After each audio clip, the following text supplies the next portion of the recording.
There's a couple people taking their seats, but we're going to get started so we have time to get to this wonderful presentation and event we have today. I want to thank you all for coming and not going to the first day game of the River Cats, which is happening as we speak. But we know it's also a beautiful day for a discussion of Common Core standards. So we will get to that after just a couple quick announcements. First of all, my name is David Lesher. I'm the Government Affairs Director at PPIC, the Public Policy Institute of California. And I'm sure most of you, or all of you, are familiar with PPIC, but we are a nonpartisan think tank research institute based in San Francisco, but with offices here in Sacramento in the Senator Building. And we do policy work on most of the topics that cross the plate here in Sacramento. So we do this briefing, and you'll see a lot of others coming up as well. In fact, well, a couple thank yous first. This event is sponsored by the Irvine Foundation. It's part of what we call the James Irvine Foundation Briefing Series. So we want to say a thank you to the Irvine Foundation. Also, a thank you to the Evelyn and Walter Haas Jr. Fund, which was one of the sponsors of the particular report that we're about to hear a presentation about today. And about some of those other events coming up on Monday, April 21st, this coming Monday, at the Sheraton Hotel here in Sacramento, we're going to have an event about corrections and realignment and especially rehabilitation with Senate President Darrell Steinberg, Assemblywoman Melissa Melendez, who is the Vice Chair of the Public Safety Committee in the Assembly, and Matt Cate, the Director of the California State Association of Counties. So it should be a very interesting panel discussion about a very important topic that's being considered right now. And then on May 19th, also at the Sheraton Hotel here in Sacramento, we'll have an event that looks at health care and especially the Affordable Care Act. Now that we've just passed the deadline, we'll take a look for enrolling, take a look at what the landscape looks like. And that panel will include Health and Human Services Secretary Diana Dooley, Mitchell Cass, the Director of the Los Angeles County Department of Health Services, and Sandra Hernandez, the CEO of the California Healthcare Foundation. So you're welcome to look at those events on our website, ppic.org, if you'd like to attend those. Also, quick announcements on your chair. You should have a copy of the report that we're going to hear about today, as well as there's kind of a salmon-colored sheet that is an evaluation form. And if you could fill that out and drop it off on the table on your way out and tell us how you think we did here today, that would be very much appreciated. Also, the slides you're going to see, as well as the report and the other material, will be online at ppic.org. And this event is being taped for broadcast too, so you can also see a video of it online after a day or two. So you might want to, in that case, silence your cell phones, or else you're going to draw some attention to yourself, to a big audience. And then, so just a little bit about what we're going to do today. I am going to introduce our presenter, who's going to give a brief overview of a report that we recently released called Implementing the Common Core Standards in California. Then we'll have our panelists come up and take a seat, and I will introduce them at that point and then moderate the panel for a couple of questions, and then we'll open it up to Q&A from the audience. So right now, I'd like to introduce Paul Warren, who is a co-author of the report that we're releasing. Paul is a policy associate at PPIC with a focus on education issues. And previously, he spent about 20 years or more than 20 years at the Legislative Analyst's Office. So please welcome Paul Warren.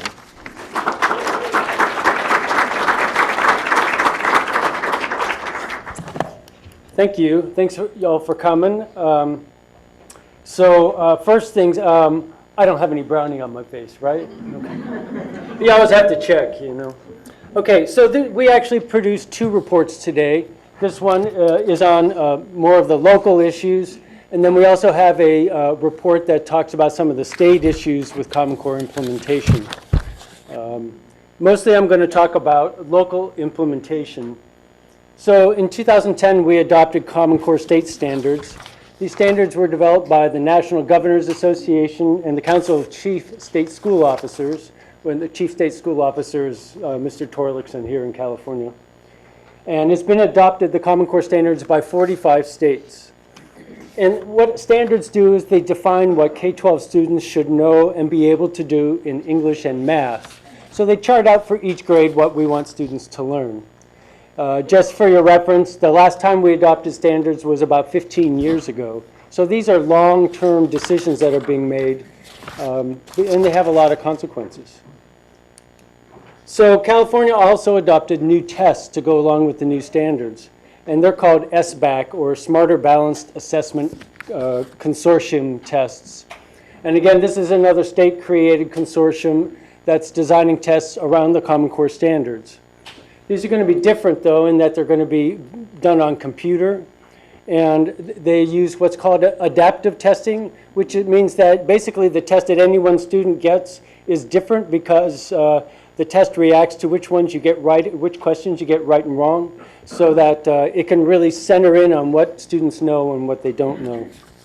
Field testing has already started out there in the real world, and full testing with consequences begins next spring, 2015.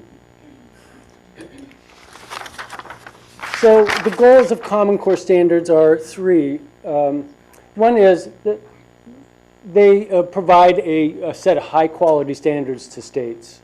Before, every state created their own standards, and the quality was all over the map. California generally got pretty good reviews, but these standards are different than a lot of standards in the past because they emphasize learning progressions, which is based on child development research in part about how kids learn things, like in math and English. The second goal is to create a system of high-quality tests. So one of the things we've learned from NCLB is that teachers respond to the tests more than they respond to the standards. They want to know what's on the tests, and they often really refine their teaching around what is tested. So it's important to have high-quality tests that teach what we want students to learn.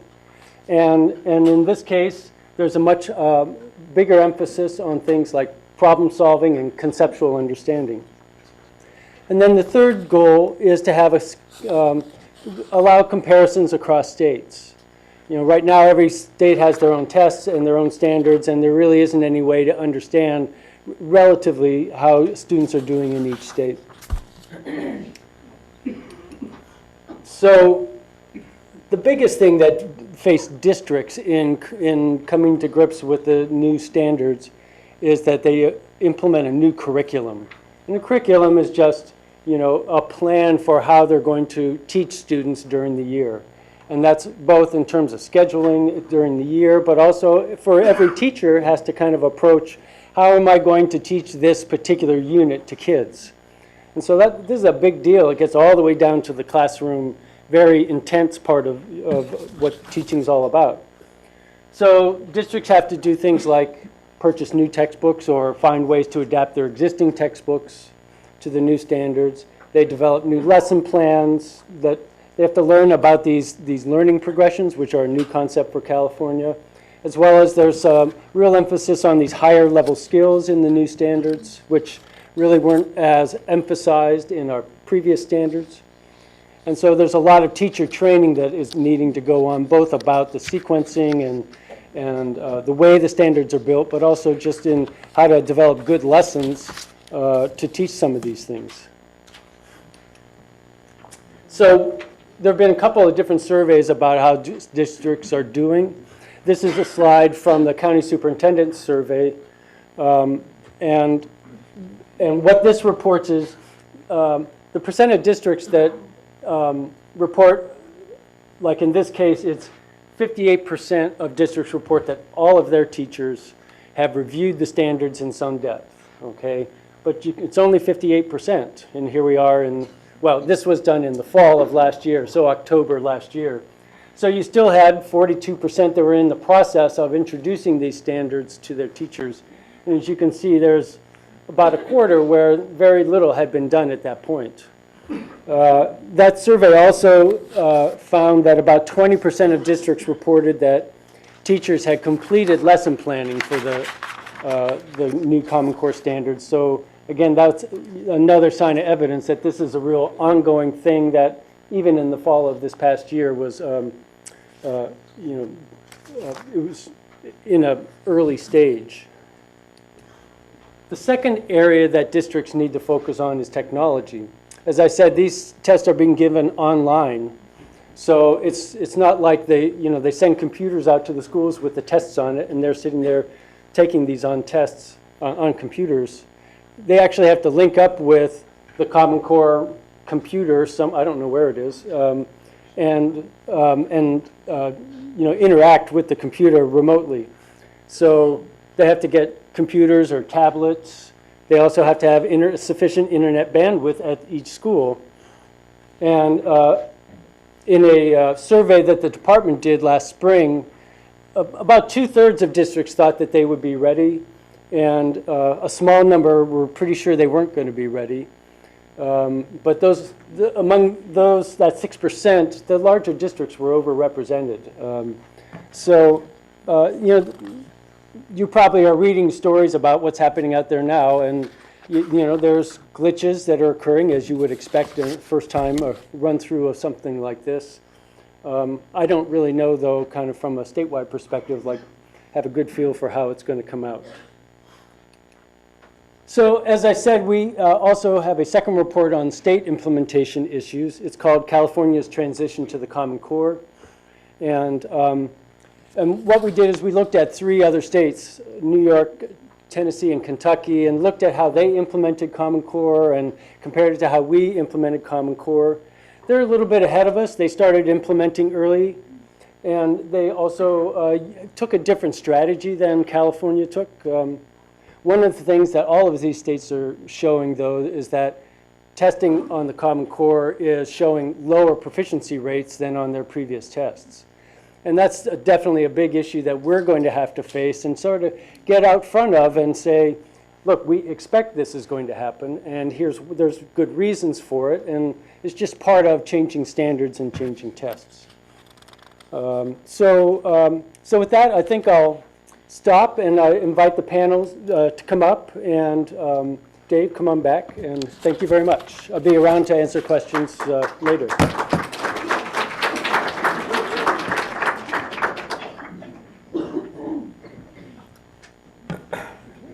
While our panel is taking their seats, I just want to make a couple of quick hellos. Donna Lucas is the chair of the board of directors at PPIC, and who is here today. And her predecessor as chair of the board, Gary Hart, is here today as well.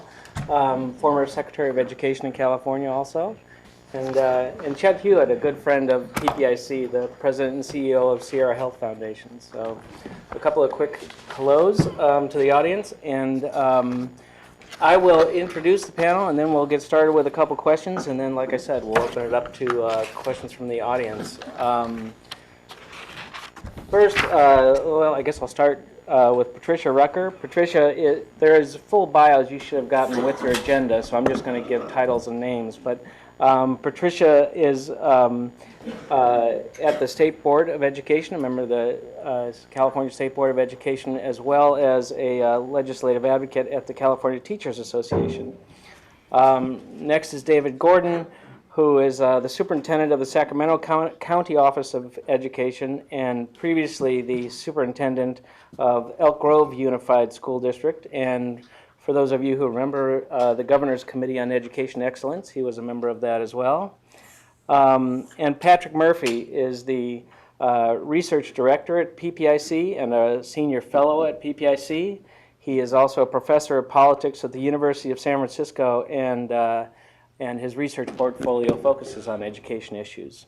And he was a co-author of the work that we heard from today. So I'm going to start with a question, just a kind of general question to get the perspectives of the panel. But just I'd like to start with Patricia, and we'll move down the road. Just how are we doing in the implementation? This is a huge change. How is it going so far? And I know, Patricia, what are we doing, and what do you think we should be doing now as as we implement Common Core. Well, thank you, first of all, for the opportunity to be here this afternoon. I want to welcome everyone on behalf of the State Board of Education. In looking at the work that has gone on in implementing the Common Core, let's begin by admitting a couple of truths. The original intent that this state had under a previous administration to adopt the Common Core was to qualify for a federal funding competition in Race to the Top. There was very little work done when the state made the decision to implement the Common Core, to create a transition plan, or to guide districts on what the state's decision to adopt the Common Core actually meant. The state applied for Race to the Top funding, and as a requirement, they had to adopt those Common Core state standards. So very little work was done to look at what it meant then to transition to those standards, or to plan work or guidance to support those, that adoption decision, until a different board and a different administration came in. So I'm not surprised in the report to see that California is behind other states. But actually, it's a good thing that California is behind other states in the implementation. I think it's really good to be a leader and to stick your neck out. I like it when I take my car to my mechanic and they tell me things like we stand behind our brake job. I think it's better if you stand in front of it. So this is the reason why being behind, we can learn from some of the initiatives, some of the efforts, some of the mistakes, and some of the successes in implementing the Common Core. And that's why our implementation plan looks different than you see in other states, because there's a greater significant focus on the role of locals, of county offices, and of LEAs, because we've learned a lot from what state initiatives can fail to do, especially if the state initiative begins to change course in the middle of that full implementation. So between the Department of Education and the State Board, California has done several things, beginning with developing an implementation plan. We've posted multiple learning modules and professional learning activities focused for teachers individually to use or for districts to work together to support and provide their teachers. The legislature has also done their part by developing AB 484, and the governor signed that bill, which created an opportunity to complete a real transition between the old set of assessments as well as the new assessments that we're field testing this year. The English language development standards have been revised so they are aligned with the Common Core state standards. And I want to remind you, we didn't adopt state standards in English and math. We adopted Common Core state standards in mathematics, but the other set of standards are properly called Common Core state standards in English language arts and literacy in history, social science, science, and career technical education. It's important to remember that because our English language development standards, along with the English language arts standards, have now been developed, and California is working on the first and only existing framework in the country that will blend both of those standards. In January 2013, the State Board also approved an updated career technical education curriculum standards that are also aligned to the Common Core. So being thoughtful in the ways we're going about doing the implementation and providing statewide guidance is probably more important at this point than being out in front. I think it's also important to recognize that the board has also done the work to make it clear, yes, we're in charge, but it's your job. And the your we're talking about are local districts as well as county offices. Because, and this is not meant to be a criticism, large state organizations and even the national government is not good at nuance. Gee, I didn't mean that to be a joke, but I'll run with that. And what I mean by that is there is an important local context and a local set of priorities and initiatives that have to be considered.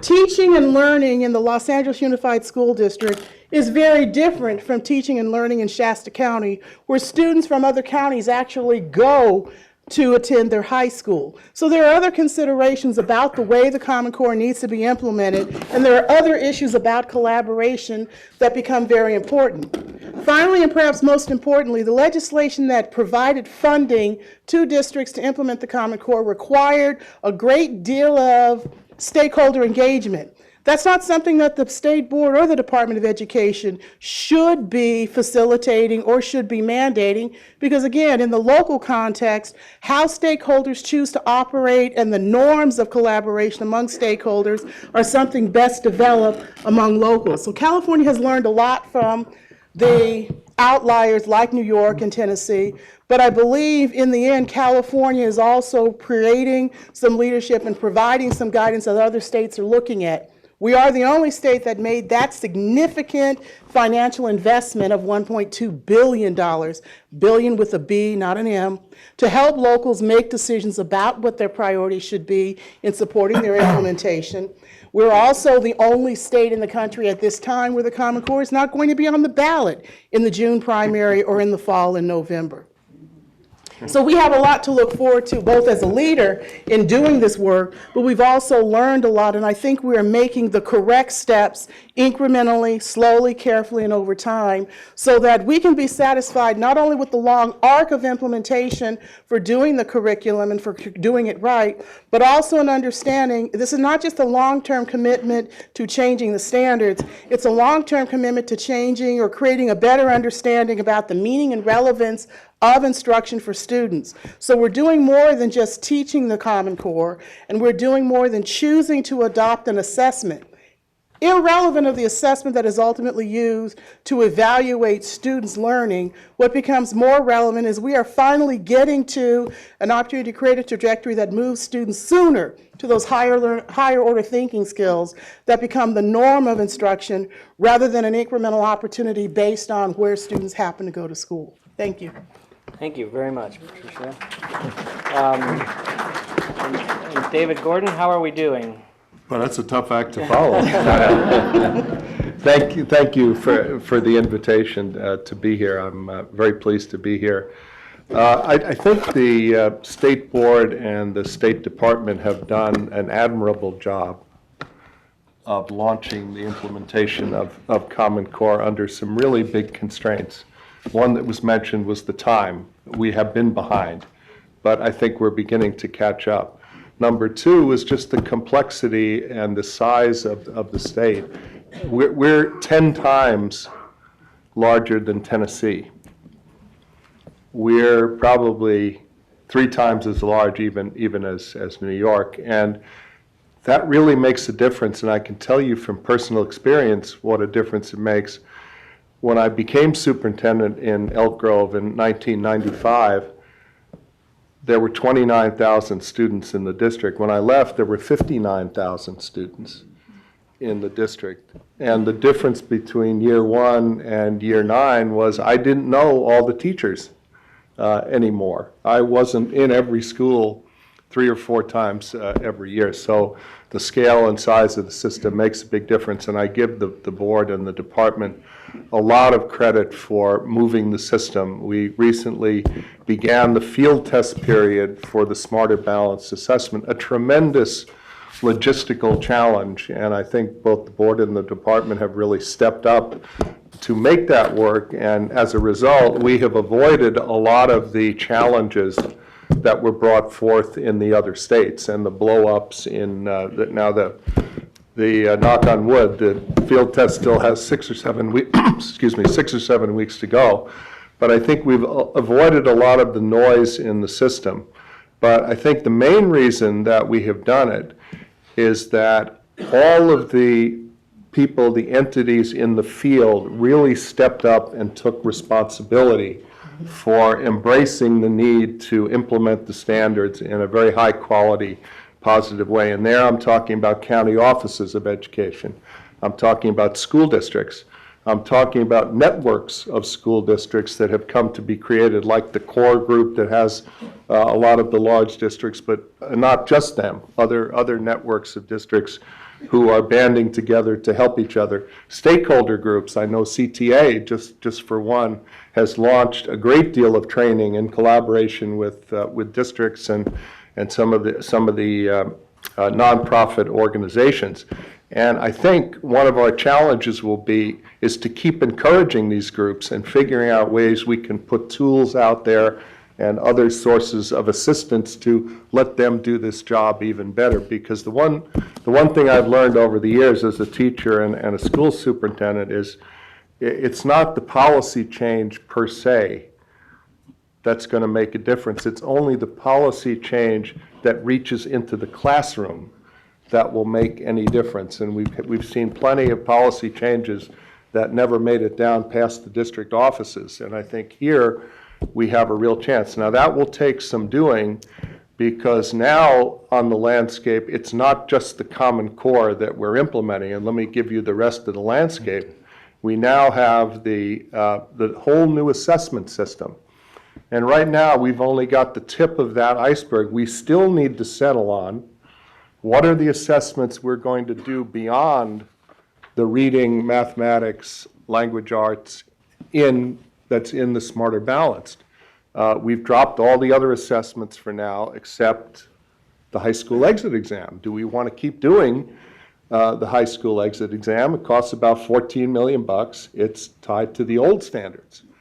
What are we going to do about assessments in history, social science? Science we've got to do because the federal government still requires that. What about art? What about civics? What about all of the other subjects that people have become concerned have dropped out of the system because they're not respected, because they're not inspected anymore? So we've got to settle on those things, and we've got to have a roadmap pretty quickly over there. Then we have the local control funding formula, the local control accountability plans, which districts, I can tell you, I came from one this morning, are hard at work on those right now. And the Common Core ties into all of these things. We've got big changes in career technical education, the launch of the linked learning, the new grants that are going out. All of this has to tie in. We've got to get away from these things all being silos, or the system is not going to work. We've got attention to English language learners. We have the whole community of students with disabilities. How does this all tie in for them? And it's a big puzzle to be put together. And I guess my final thought, I think it's crucial that we eliminate these silos, because I can tell you, as an administrator, that's the one thing I battled every day of every year, is don't think in isolation. Don't go hide out in your silo. It's not your money. It's the public's money. It's supposed to get to the kids. So I think the thing we really have to think about is this is a 5 to 7 to 10 year effort, and there will be a lot of pressure to do things in too much of a hurry, and we will make mistakes over the 5 to 7 or 10 years. But that's normal, and that's natural, and that will help us do the work better. So we have to, I believe we have to collaborate. We have to let the people in the field take responsibility for this and help them through working with their networks, and then we have to be patient, and we have to give each other support. And again, I'll come back to where I started. I think we are really off to a good start. The efforts of the State Board, the department, and others, especially in providing information to our constituents, to our families, to our parents, and to our kids about what this really is. So I think we need to stay that course. Thank you. And Patrick, any comments or thoughts you have about how we're doing overall? As Paul and I are quick to say, our look at this was very much sort of at a state level, and the jury's going to be out for a while in terms of being able to sort of give a thumbs up and thumbs down. But there's a couple of things that I'd like to flag, 3 points in particular that I think makes this quite an interesting moment in California education that's going to have some real consequences. And the first is, and it seems trivial because you all have shown up, but for a lot of policy issues, folks are very interested in what the policy should be. And then they say, well, and the implementation will just happen, right? Implementation really matters. And if you've gotten just a sense of it from Patricia and David, there are so many moving parts, there's so much minutia involved that it actually is well worth our time to pay attention to it. It's going to be a tough story to tell. It's not an easy story for the media to tell. because it is in this minutia, and that's a hard thing to condense down into 400 words or whatever for an article or a 3-minute story. And I'm preaching to the choir to some degree because I kind of know some of the people in the room and know they know that already. But that's going to be sort of a constant refrain with this as we go out for this in the long haul over these multiple years of putting it out there. The second big difference here that we have is the fact that the world, I mean, the great Mike Kerr quote, which is, "It changes everything," and that is all this interconnection with these other policy issues that are going on with regard to accountability, funding, et cetera. But there's another change that's taken place, which is the market for instructional materials and market for professional development. There's 45 other states that have the same standards. There's lots of folks out there providing information, you know, and slap a sticker on it, Common Core aligned, you know, and it really is. They're doing that, and that is good news and bad news, right? In any market, when we expand the number of folks that are out there providing it, chances are we can have a better outcome, but that means that folks need information. And so a lot of that is happening now. It will continue to happen. But that's also going to create all of that information, all of those voices out there will create confusion and probably some opportunities to make some mistakes.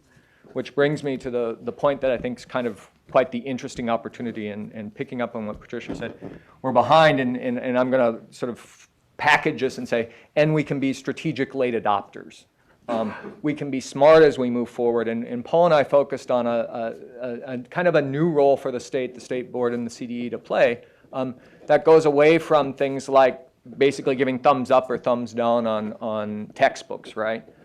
And looks to play a different role, a role which they're quite uniquely situated, where sort of economies of scale give them a chance to play a different role. I think the experience or the work that's been done thus far with English language learners is a good example, where who better but then to have that? It applies to so many districts in our state. To provide that, do that hard work here at the state, and then share that information out. Or there may be other issues that the counties are well situated for. But I think there are places where we can sort of look to our different institutions, and in particular, Paul and I were focusing on the states, to play this different role, particularly in this environment that has changed so much. How the state chooses to do that, we hope, you know, moving forward is done smartly, and looking for those places where there's advantage, there's leverage, and a contribution to make or add value to the decision making. Because as David alluded to, we've got a very diverse state. We've got about 1,000 school districts. Some of those districts I think are going to do just great. And I think we also know that some of those districts are going to need more help. And that's a great chance for both counties and possibly the state to step in and provide that help. So we just have to sort of recognize that and take advantage of it. Good, thank you very much. So I have about 3 or 4 different things I wanted to just check in on before we go to the Q&A. But the first one is money. Patricia, you talked about how much the state has put out there right now, $1.25 billion, quite a lot. There's also a legislation this year to add more to that, another $1 billion or $1.5 billion, I believe. And I just wanted to get just, you know, is money going to be an issue with the implementation of Common Core? And David, maybe I could start with you on this one. Yeah, I think it's definitely an issue. I think one of the things that was exposed with the implementation of the Common Core and the testing was how far many places were behind on their technology. But when you think about it, it's not surprising. Since the economy crashed 6 or 7 years ago, nobody's been able to buy machines, and they don't last more than 3, 4, or 5 years. So that's a big area of need. Professional development is a huge area of need for this sort of implementation, because it's all about the people online in the classroom knowing what to do and being able to work together to be able to perfect how well they do it. And then materials, I think, fortunately, there's some potential for savings there as many more open source materials are used, and you get economies of scale because publishers aren't adapting materials to 45 different states. But the money is definitely going to be needed for the next several years, and I'll even go further than that. Is if I were making the policy, I would ask the state to actually have a set aside of funding so that you would have a fund to refresh technology every 5 or 6 years, to do professional development and to acquire materials so that you couldn't divert the money to do something else, because I think all of those three things are completely foundational to doing business. No smart business would go without those three things. Do you have a sense of the 1.25? Is that sufficient, or is that, do you know? I don't think it's probably sufficient, but it's helpful. Okay. And Patricia, how about you? Do you think the 1.25 is enough to do what we need to do to implement Common Core? Or? Well, let me say that the only thing that's cheap in implementing the Common Core is talk. We will have a lot of people who will come up and posture about what it should be and how it should work and what it should look like. But comparing what we're spending right now on implementing the Common Core, and when we talk about that, we need to be clear what we're talking about on implementing, comparing with what we spent on implementing the last set of standards that were adopted 15 years ago, that really and truly is only a drop in the bucket. But so what are we talking about spending the money on and doing the implementation? There is a need to decide what type of curriculum is actually being developed and being provided for with students. And I'm using provided for as a synonym for purchased or requisitioned or however you want to define it. One of the ideas that were listed in the report was the fact that California still is a state adoption process. But let's not forget, districts also now have local adoption options. So even though the state of California adopted 31 math programs for mathematics at its January board meeting, the fact of the matter is districts can look at those 31 programs and still decide we want to do something else. So being as a state, being a strategic late adopter doesn't change the fact that we have now 1,000 unique adoption decisions that can be made. They will be guided, of course, by the work the state attempted to do in providing those math programs and recommending them quite highly. But curriculum decisions and curriculum development decisions will probably be the most expensive thing that has to be paid for. Yet, what I'm watching districts spend the money on is implementing and purchasing new technology, which is also equally important for the reasons that David Gordon pointed out. A lot of districts have not been able to afford to adopt and continue to support technology. When you start talking about technology, it's not like the computers you all sit in your offices and use. As a consumer, you're probably the only person using your machine. But in a school or instructional setting, those machines are being used, and I do want to use the word consumed, viciously by a large population of individuals. And so adoption and consumption decisions about technology will also be an equally expensive and equally great consumption of funds. Professional development is an ongoing need, and that happens in several ways. Provided by the employer directly, sought at the initiative of individual teachers because of their own work and their continuing professional growth requirements, but also provided by all of these different contractors who on Monday had professional learning aligned to the old standards, and on Tuesday put a stamp on their flyers saying that they were aligned to the Common Core. So it's not just choosing appropriate professional development, it's also identifying good resources for professional development, because that is a drain of money and a giant sucking sound of funds that go down a very large drain if districts are not able to help their educators become wise consumers. But there's another element about the implementation that also has to be considered. We still need to provide supplemental education support for students. And what is that supposed to look like as we move down this road of implementing the Common Core? It's not enough to say that we've adopted the smarter balanced assessments. Districts also have to retool and rethink the other types of benchmarks and incremental assessments that they are using.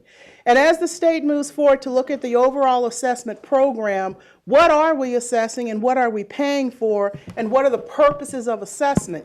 Because as already been pointed out, the KC is a $14 million a year appropriation of funds and a $14 million a year commitment. So we may be busy valuing or devaluing certain parts of the curriculum, but to assess simply so that we can raise the level of importance of different elements of the curriculum has to be matched with what is our commitment to supporting and funding that type of assessment. But assessment itself is not just the only piece that has to be paid for. It's the reporting, it's the monitoring, it's the accountability, and all the other things that go with it. So we haven't fully really looked at what are all the elements in the pie that actually have to be paid for. I think looking at the economy of scale, a lot has been done with the $1.25 billion up to this point, but because they were local decisions and based on local priorities, I think districts and the people who are working in this process are far happier with how they have chosen to prioritize those funds. But I think it would be irresponsible to say, no, we've done enough, we don't need to give them more. Yeah, thank you. Patrick, the report talked a little bit about money. Can you say anything about what we know about how much this cost, or how California is in the context of the other states that the report talked about? In a publication that's not a PPIC publication, I estimated that California's implementation costs would be, I think, somewhere between 500 and 1.5 billion. That was without tech. And so, the 1.25 billion is in that range, but then you add tech to it, that's a whole nother question because of the costs are much greater for what they're doing. The reason why we didn't include tech, and this is going to be, I think, a key story that gets told after the Common Core, you can come back to me in 5 years and see if I was right, but we'll see, is that the Common Core might actually drive not only California, but all of these states to really take a hard look and upgrade their schools to the technology they need for the 21st century, which they probably should have anyway. They should have the bandwidth to be able to accommodate that. We've kind of chosen not to do that in some places. In some school districts, for a variety of reasons, depending on where they get their revenue or depending on where they may get their foundation money from, they're wired, top to bottom. But other schools and school districts are not there, and the Common Core is going to, in a sense, force us to do that and make that investment. And I don't think that's a bad thing. But it is a very big cost. And I think as we go forward, at least in this first moment, Paul and I had a conversation and we sort of had the image of the superintendent who's knowing that the tests are going to be given in a few months or even in some cases a few weeks. And yeah, I want to provide development and support for my teachers, but I also don't want to have that headline that mine was a district that crashed when we were trying to do the tests. And I might put that dollar in technology this year. Not saying that that's the best investment of it, but it's the one that makes the most sense at that time.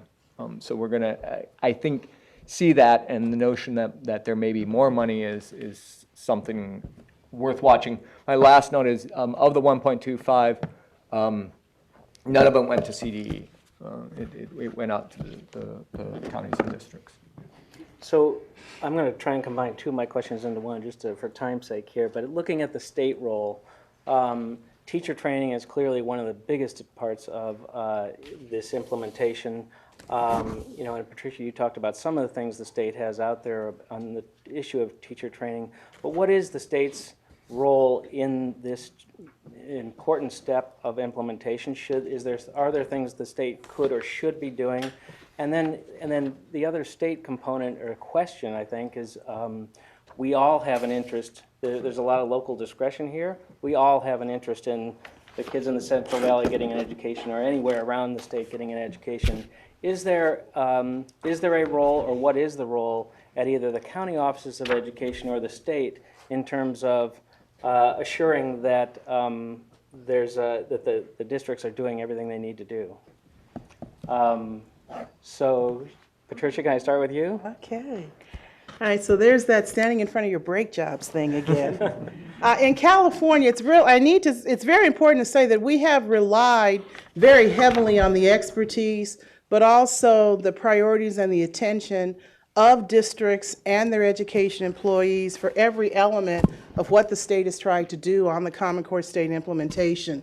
And so the role and the work of teachers has been central to all of the types of decisions the state has made to provide support and resources. For those of you who haven't had a chance to look at it yet, I invite you to take a look at the state's new revised mathematics framework That was adopted by the board in November 2013. The print publication will be available later this summer if you want to purchase, but the online framework shows you the difference that we've taken in looking at using the framework as a type of professional development and even professional learning for teachers.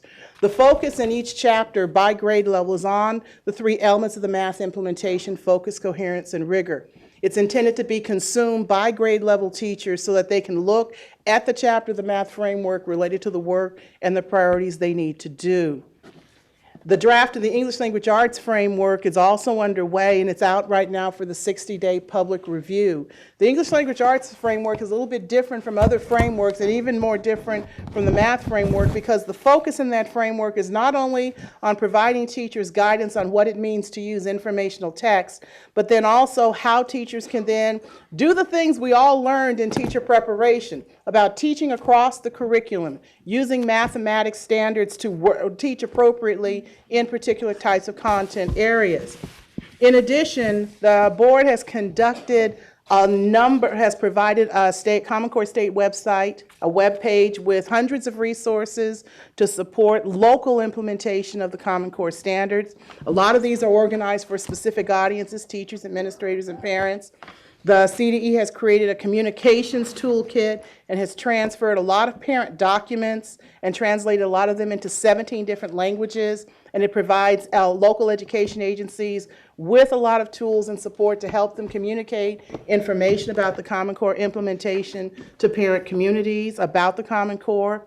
And last fall, we made available a Common Core search, which is a continually growing curated collection or a professional library of Common Core State Standards resources that can be searched for, used, and downloaded by individual teachers and LEAs using keyword searches and particular filters. So the state's role is very clear: to provide resources, to build websites, and to identify the types of ideal resources and applications that districts and individual teachers can choose to use.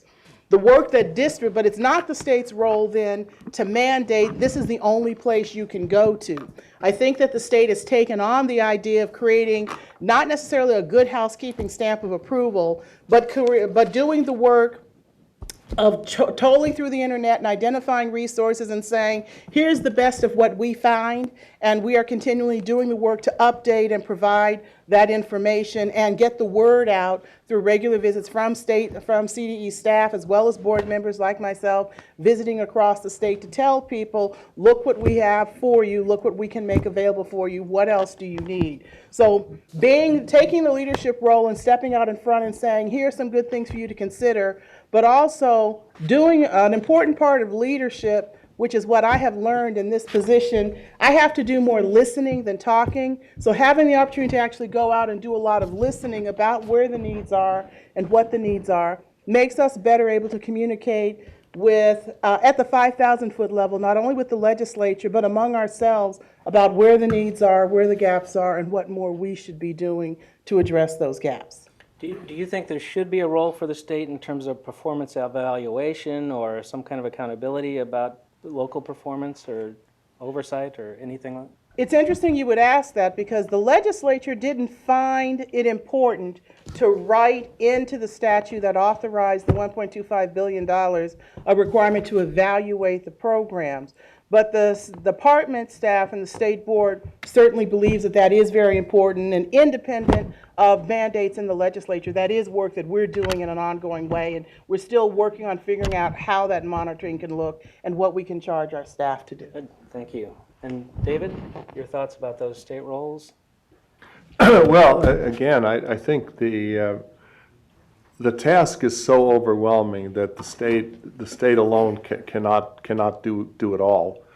And I think the brokering role, and that makes a lot of sense. But I think, again, in this new world of delivering services to districts, we've got to find ways to better empower the counties, to better empower other providers of professional development, be they professional associations, organizations, or vendors, to provide the best quality services to the field, and get out of the idea that we're not all in this together, because we really are all in this together.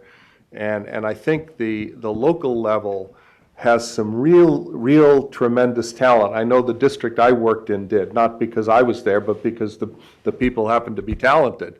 A lot of our districts have great talent. A lot of the counties have great talent. A lot of the private vendor providers have great talent. And I think we need to use all of that capacity to advantage and not just use it as it is, but enhance it as we go forward. So the system is a real learning system out in the field where the actual work is happening. Thank you. Kendrick, there's more in the report about the state role. Do you know that?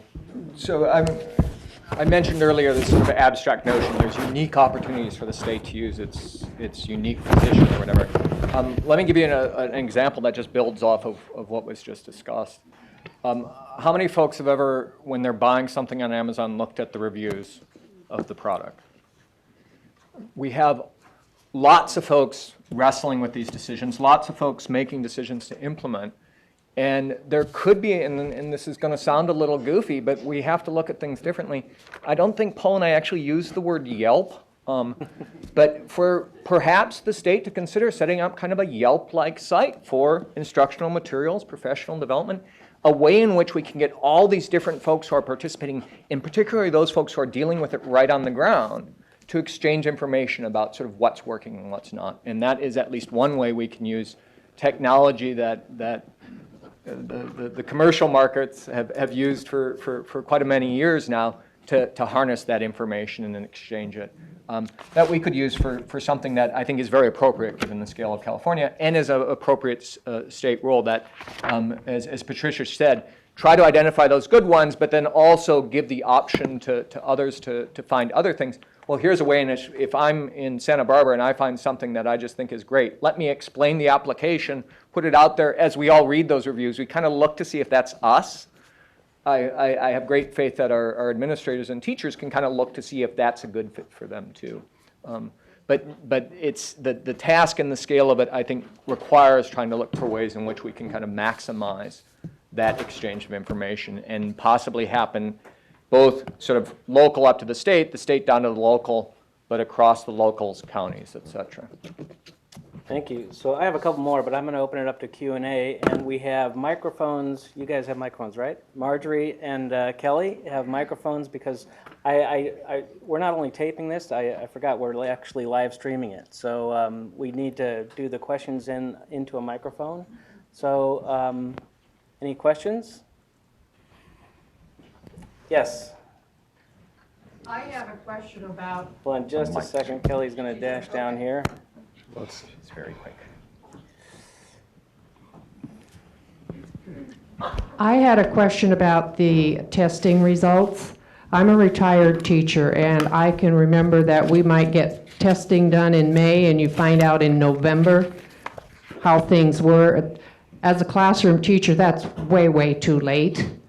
And I wondered with these computerized tests, can teachers know, within weeks maybe of where the students are so they can plan for the next year?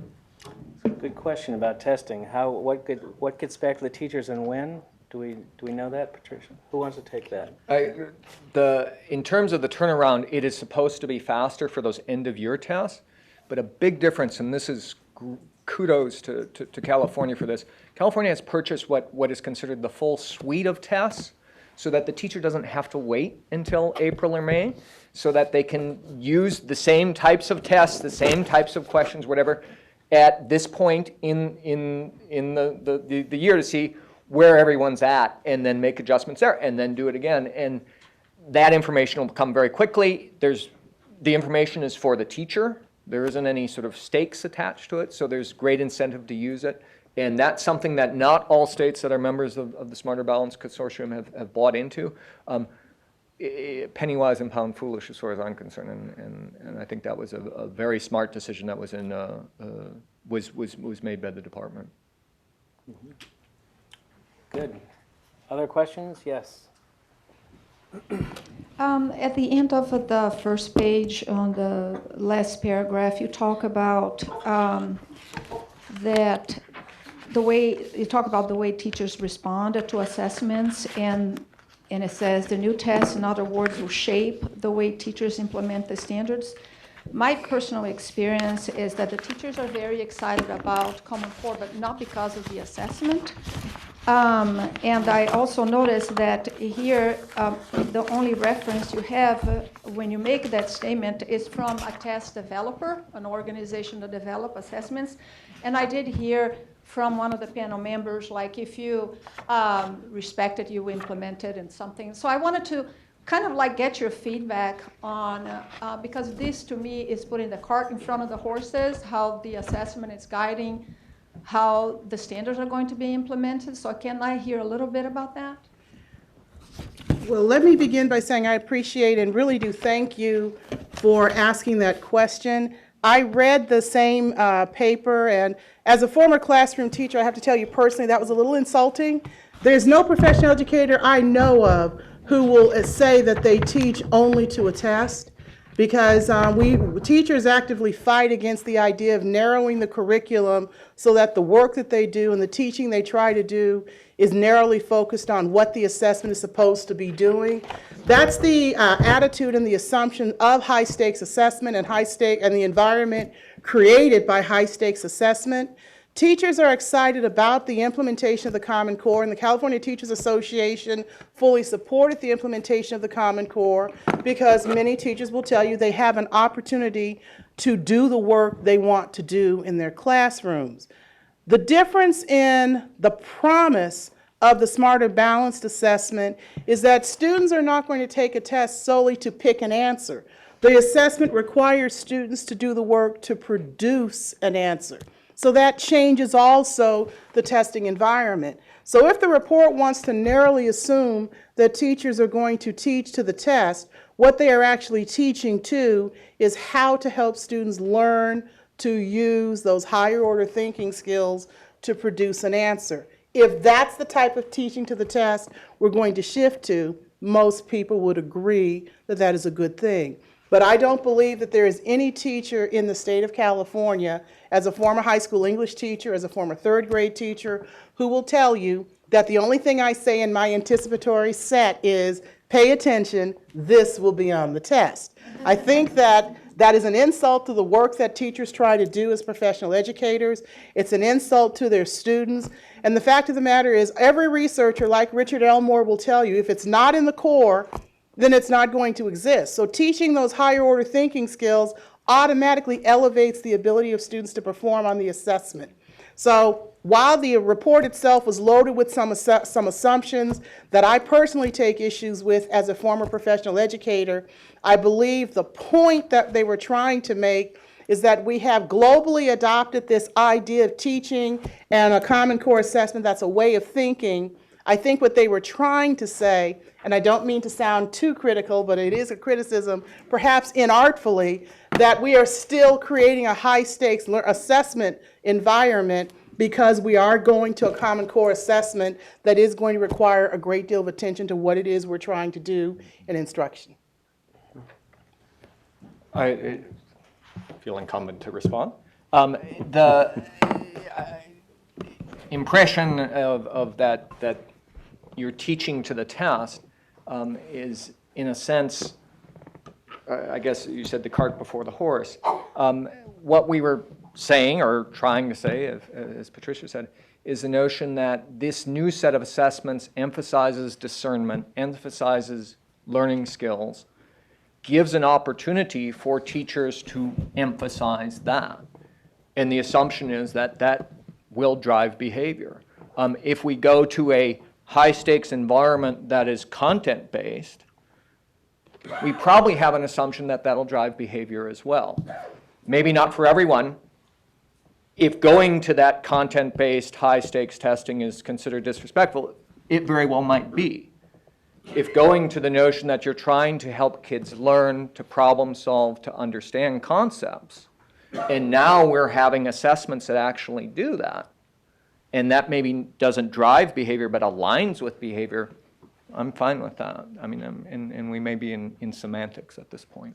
And I would just add, I think the State Board and the department are very wise in, as a part of the field test, in addition to simply looking at how the test questions perform, they are going to be doing focus groups with teachers and others to get feedback on how the test felt to them, how the test performed to them in the interest of perfecting it. And I think that's a really important thing that we need to not only do on the front end, but we need to keep doing. Thank you. Other questions? Yes. Oh, over here, okay.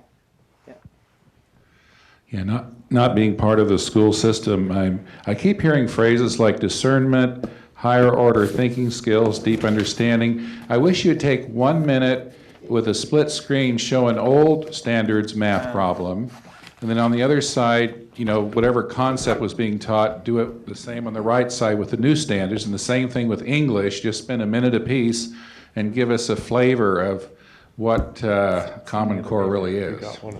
And I actually can do that, but you need to sign up for a workshop that I do on briefings. I actually do those types of things.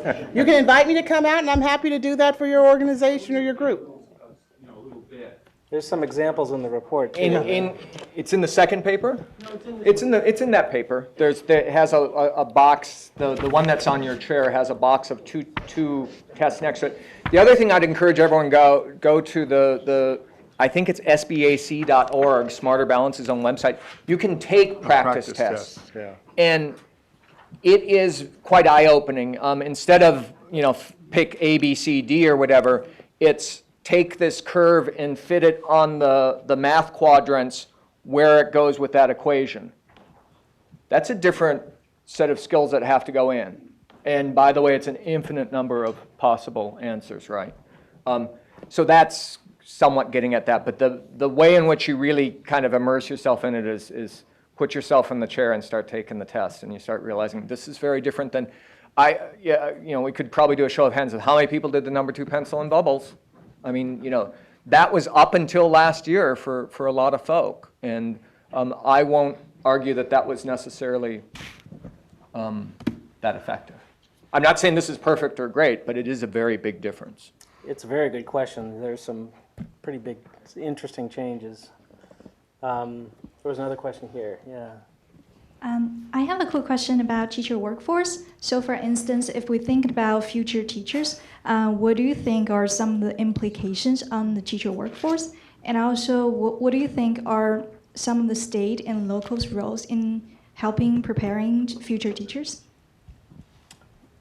Tricia, you want to talk about future teachers? Sure. With currently 305,000 teachers in the education workforce in this state, California probably has the largest education workforce in the country. And I'm using probably because I'm only talking about the classroom teachers. I'm not adding administrators, school librarians, school psychologists, school counselors, and all of those other people who are an important part of the education workforce as well.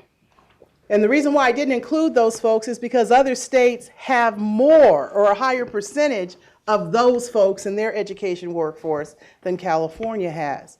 In looking at the preparation of teachers, there's a couple of things happening in our education workforce that needs to be considered. Our education workforce is beginning to age out. 5 years ago, when we started doing massive teacher layoffs, and we were sending out 20,000 to 30,000 pink slips a year, at that time, about 12% of our workforce were teachers who had 3 years or less experience in a California classroom. This year, I'm very happy about the fact that across the state, only 1,000 pink slips actually had to go out. But at the same time, only 6% of the current workforce are classroom teachers with 3 years or less experience. So we still have a relatively experienced, relatively veteran workforce of teachers in our classrooms. But over the next several years, because the average age of our workforce is between 52 and 57, we are going to start seeing an increasingly higher percentage of the workforce moving from 1 to 2% to as high as 7% a year deciding to retire. And in about 10 years, it'll move even higher to 12 to 15%. So replacing, it's always been a conundrum in California that we need to replace the workforce at the rate of about 100,000 teachers over the next 10 years. That's the number I have heard from the time I entered the workforce. So what is it that the state should be doing to prepare these folks? It's an issue of teacher certification and what the teacher preparation programs look like and what the universities are doing. One of the things I can say is that particularly at the University of California at Davis, where I'm an alumni, we have done a lot of work with the beginning teachers and the new teacher candidates to help them understand what the Common Core is and what that work is. I can only talk about Davis personally because I have actually talked to those teacher candidates and I know what the type of work is that's going on. But let's not forget, California has a different teacher certification process that requires employers to also own the certification of their teachers. Teachers graduate from a teacher preparation program only with initial certification. It is their employer who recommends their professional clear certification, so it's the employer who has an obligation to also do the work to induct those teachers into a classroom and to recommend them for their professional clear. So we do need the university preparation programs and the employers who hire them out of these programs to do some other work, not only to look at the professional development standards employers are using as part of the beginning teacher support, but to figure out where the linkages are between where the teacher preparation is and where the professional support of the employer is. In the same way that we do not graduate doctors and lawyers and veterinarians and other people from their professional programs with a full body of knowledge and experience to begin their work, we have to expect that beginning teachers do not graduate knowing all that they should know to implement these new standards. But there is an expectation that there should be readiness in the same way we expect kindergartners to have readiness for English and reading, mathematics, literacy. So there should be another look at the standards we currently have for teacher preparation with a focus on readiness. But we also need to take another look at what we expect employers to do for beginning teacher support and induction to make sure that the induction standards and the way we fund and support those bits of programs support the work that teachers have to do to implement the Common Core. David? Yeah, I would just add to that. I think one of the things that we really need to do with the existing workplaces is begin to make them very different than they are. I think now what we're trying to teach our own students is that the workplace of the future, number one, is going to change your work very often. It's going to be much more collaborative. It's going to be much more seeking ways to do the work better in a collaborative fashion. And I think that's more of the kind of workplace we have to create, because that's what will be attractive to the highest quality candidates coming out of school. They'll want to make the work better as they go along, not just feel that they're in a regimented bureaucratic system where they're told what to do every step of the way. They've forgotten more about teacher preparation than I'll ever know. So. And other questions? Right here. One of the problems with implementing new programs is the isolation of the teachers and the fact that they're at the mercy of commercial businesses who are mostly involved in selling, not educating. And I would offer a suggestion that you might consider the establishment of online forums for the teachers to really get together and evaluate and change and give some feedback and really perfect this process. If we do it again with isolation and commercial books and things like this, it's going to be the same old stuff. Thank you. I mean, we've talked a bit about online assistance, but And some states have done it, and the fact that it isn't a one and done experience, they've, at least the impressions are, now we had Yelp and then basically Facebook for teachers in Common Core to have those conversations. And it's been successful, and in fact, anecdotally, there's a couple of California teachers I talked to who have plugged into these places in other states because, again, the standards are the same. And the department has initiated a project similar to that through the Brokers of Expertise website that's currently available on the CDE, and there are learning communities of teachers who are engaged in doing the type of work you're talking about. One of the things that the department, as you just pointed out, we have people who are very skilled at marketing and merchandising themselves. People have a very hard time taking advantage of a resource that's free. They tend to think, well, if it's free, it couldn't be worth that much. I'd rather pay for something that'll allow me to do this rather than look at this particular opportunity. But I do encourage you to take a look at the Brokers of Expertise website, because the very thing you're asking for is something that the department has tried to initiate. Some of us might assume that anyone under age 10 is a computer expert.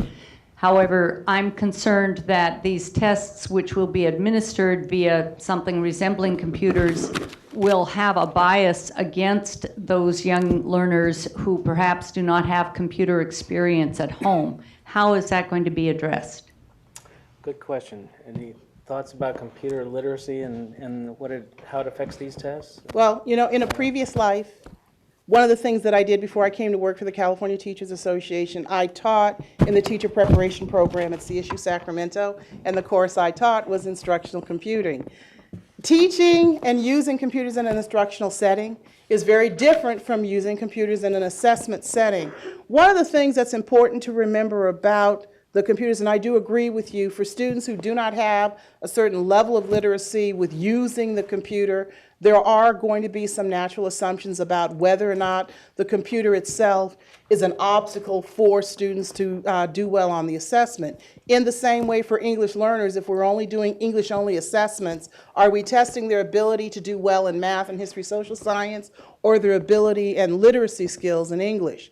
One of the most important things to remember about the assessment environment in California that's different from the mental model most of us as adults have, students are not timed on the assessments. Even from the moment we began implementing the STAR, as long as the students were actively engaged in doing the work on the assessment items, they were allowed to take as long as they wanted to on the assessment. So there's pressure about trying to complete the assessment or perform the performance tasks using the computers is not going to be blocked or there won't be an obstacle because the students are being timed. There is an assumption, because this is California, that students actually have, you're right, that literacy about how to use the computer. Some of the work may seem intuitive, and some of the work about providing the instruction on how to participate in the assessment is being provided by the teachers and by the assessment activities and practices that teachers are doing this year. But we do recognize that that will be one of the things we will learn about, what is different about the assessment and the role in which using the computer as a tool itself may be different.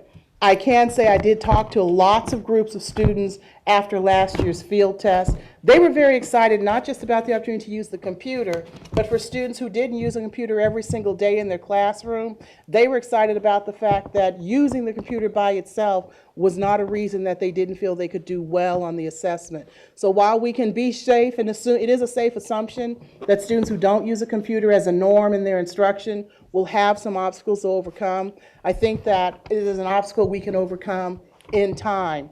And I choose to take the high ground on assuming that schools have a goal of doing right by their students, but also students have a goal in the same way the school administrator doesn't want to be the reason why their school fails. Students have a goal also of wanting the computer not to be the reason why they choose to fail. So I think the opportunity to do better work and to figure out how to do it better for students and provide them the right resources is a question we can live with and see how districts choose to work that out over time. And I would just add that the decision of this year's field test to be just a field test and the scores not counting, the board and the department took some flack on that for not putting out scores this year, but I think it was exactly the right decision, because now we can use this field test period as exactly what you're talking about, a way to find out what we need to do with all our kids to make sure they are comfortable when the test does count next year. So I think kudos to you and the state superintendent. I think we have time for one or two more. So right here. That's what I'm hearing as being a single parent and also on a charter school board, it's important that the parents also know so our kids can feel comfortable about this Common Core. My son is in college now, but when I went to the forum at the Common Core for training, I brought it home to him, the math thing. I didn't tell him what it was, and I said, show me what this is. And he looked at me and said, Dad, I did this in 7th, 8th grade. And he went right to the math problem and started figuring it out. So it's about the training at home, too. If you drill it into them, it's not as bad as some are perceiving it to be. That was kind of one of my questions too, is parent education here is a component that's going to be. Yeah, I think that's a great question, and I think some of our districts have done a really, really good job of reaching out to parents, not just in writing or on websites, but in having personal meetings. And frankly, I think that's one of the reasons why California has escaped a lot of the attacks on the Common Core, most of which come from out of state, and they're pretty canned screeds against Common Core. I think that's why we've been able to deal with it. I saw one forum that was held here where a group came to attack the Common Core, and basically the parents in the audience gave the response. They basically said, well, you're not from around here, right? No, we're not. Do you know what the Common Core is doing in it? Well, we don't, well, let us tell you. And so I think that's helped an awful lot in the truth telling about what's going on and why. So And I think the other point that has to be made, when we have these conversations about the achievement gap and about issues of equity, what the Common Core is attempting to do with those resonating messages about deeper learning and about looking at ways to help students do a different type of thinking, this is where the issues about equity actually reside.